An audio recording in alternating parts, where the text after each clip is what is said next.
Hello friends, welcome back to VM லேசஸில். நம்ம மகாராஷ்டிரா மாநிலத்தில் பூனாவில் வந்து மாம்பழ சீசன் தொடங்கியாச்சு.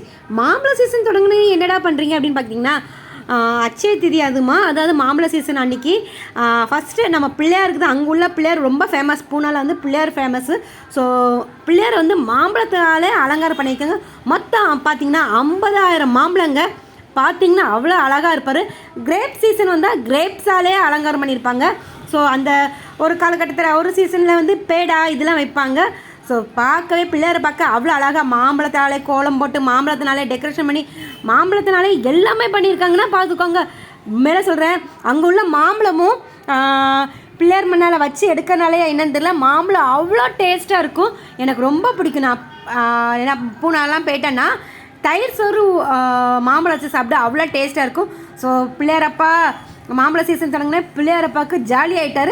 ஸோ மாம்பழத்தினாலே, அதாவது 50,000 மாம்பழம் கொண்ட மாம்பழத்தாலே அலங்காரம் பண்ணிக்காங்களா பார்த்துக்கோங்க. அந்த மேலே தொங்குறது கூட மாம்பழத்தினாலே எல்லாமே செஞ்சுருப்பாங்க.